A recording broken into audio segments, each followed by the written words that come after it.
Hi guys, Corey Peckford here. I'm shooting a video series on legalizing existing illegal basement suites in Calgary, Alberta.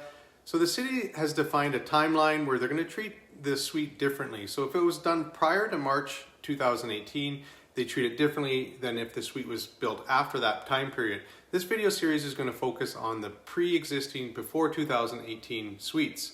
So I'm going to go through 6 steps that the city is going to want you to go through in order to legalize that suite.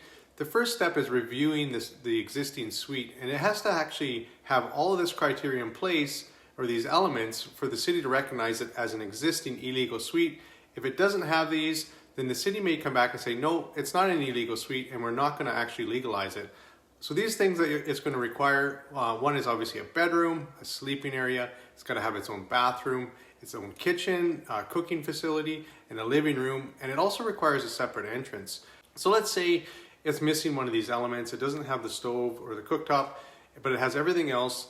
The city's likely not going to recognize this as an existing illegal suite, and they're probably going to make you, they're going to be more stringent, and they're probably going to make you qualify to today's code, which is a lot more costly, and it's going to be covered in other videos.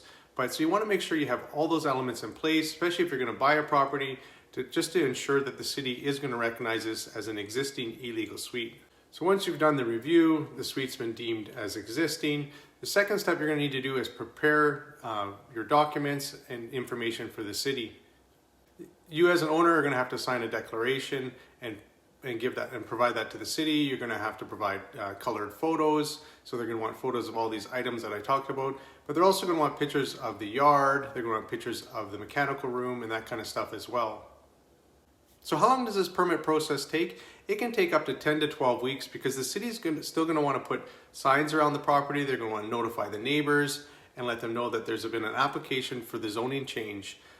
Even if a neighbor is against it, it doesn't mean the city is going to take their side. So if the city has recognized this as being reasonable, that it was an existing illegal suite and it basically matched all the criteria they're looking for, the city is actually in favor of densifying, so it's likely it's still going to get approved even when you have a neighbor that is against this application. Step 3 is you're going to apply, you're going to pay the fees, and you're going to give the city the information they're looking for.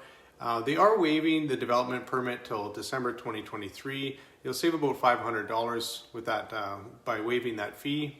So step 4, you're just going to track it. The city's going to give you a job access code, and you can actually track the application and see what the status is with the city. So step 5, you're going to make the required changes. I'm going to go through in more detail in subsequent videos on what those changes are going to look like and what the costs are going to be. Step 6 is the city's going to send out a safety codes officer, and the safety code officer is going to inspect the suite and basically sign off on all the permitting. Things that they're going to require during the permitting process, I'm going to shoot some other videos and give you more information on that, but on a very high level, they're going to look for interconnected smoke detectors, they're going to look for egress windows in the bedrooms, they're going to look for obviously the separate entrance, they want everything drywalled, including the mechanical room, and then that mechanical room they're going to want a self-closing door, and it has to be a solid corridor as well for fire ratings.